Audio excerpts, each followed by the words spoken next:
Justice. It is one of the oldest words humanity has ever invented. Every civilization has searched for it. Every revolution has been fought in its name. Every courtroom claims to defend it. Yet if someone stopped you on the street and asked a simple question, what is justice? Could you answer? Not punishment, not fairness, not revenge. Justice itself. The strange truth is that while everyone demands justice, almost nobody agrees on what it actually is. Two people can witness the same event and reach completely opposite conclusions.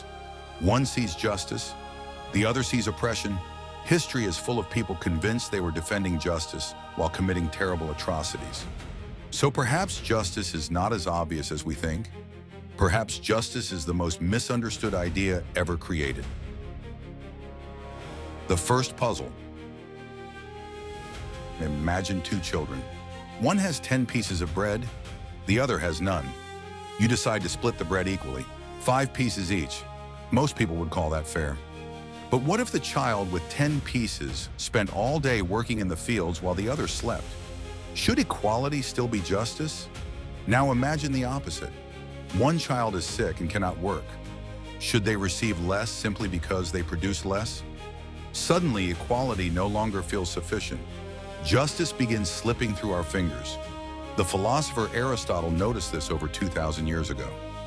Treating everyone exactly the same can itself become unjust.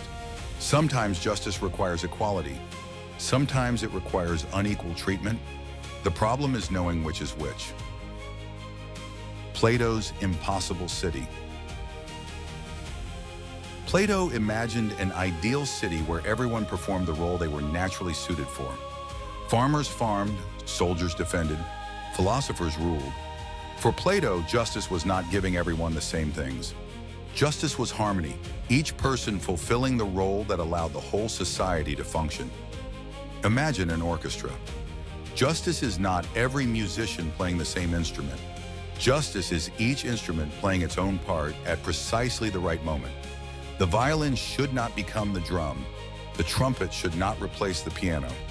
Harmony emerges because each accepts its place. But this vision raises a disturbing question. Who decides your role? If someone else determines your destiny, is that justice or merely obedience disguised as order? The blindfold. Why is Lady Justice blindfolded? It seems strange. Wouldn't justice need to see everything?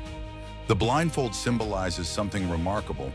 Justice should not recognize wealth, or beauty, or power, or fame. Only the facts. The law should treat a king and a beggar as equals. That is the ideal. But reality is less comforting. The wealthy often hire better lawyers. The powerful influence institutions. The famous receive attention ordinary people never will. Justice removes the blindfold far more often than we'd like to admit. Perhaps the blindfold is not a description of justice. Perhaps it is a reminder of how difficult justice truly is. Revenge wearing a mask. Humans possess an ancient instinct. When someone hurts us, we want them to suffer. It feels natural. It feels satisfying. It feels just.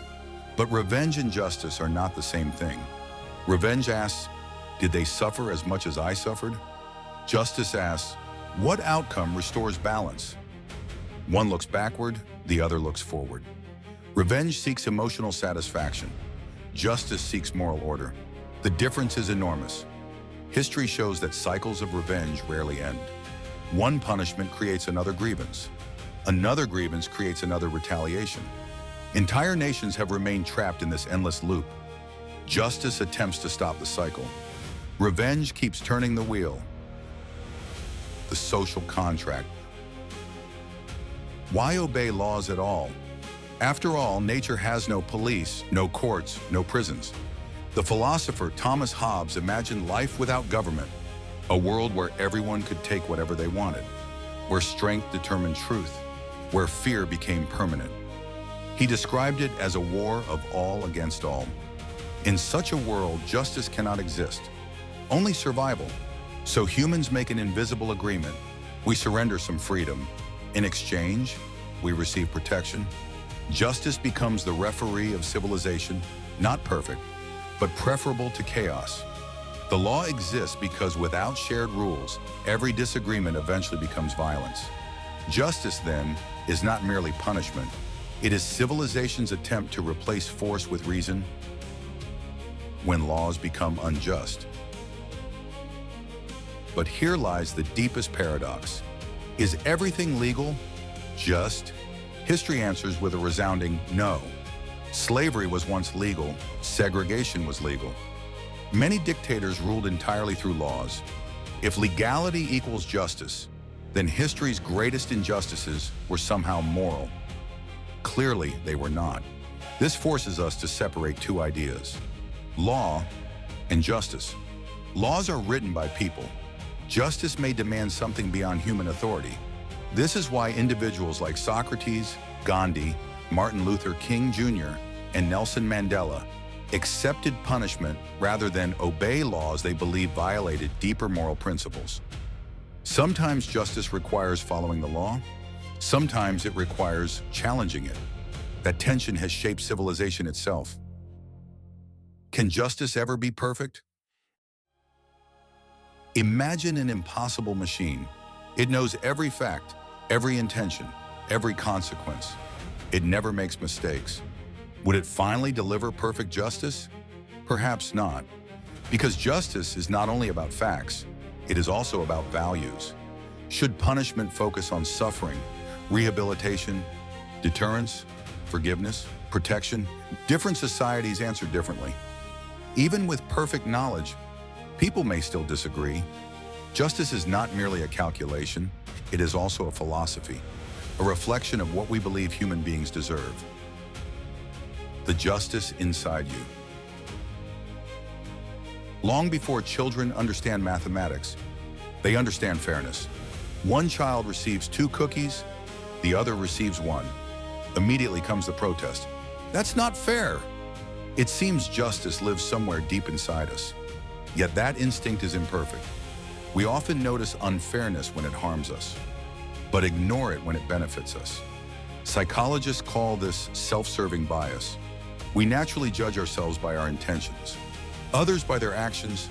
Justice demands something much harder, seeing ourselves with the same honesty we expect from everyone else. Perhaps the greatest courtroom is not built from stone. Perhaps it exists inside every conscience. What do we call justice? So, what do we call justice? Is it equality? Sometimes. Is it punishment? Occasionally. Is it following the law? Not always. Justice is something stranger. It is humanity's endless attempt to place every person where dignity, responsibility, and fairness can coexist. It is less a destination than a pursuit, a horizon we never quite reach. Every generation redraws it. Every culture debates it. Every individual carries a different image of it. Perhaps that is why justice remains so powerful. It is not a fixed answer. It is the question that forces civilization to examine itself. Every courtroom, every parliament, every revolution, every apology, every act of forgiveness, all are different attempts to answer the same ancient mystery. What does each person truly deserve? And maybe the moment we stop asking that question is the moment justice disappears altogether.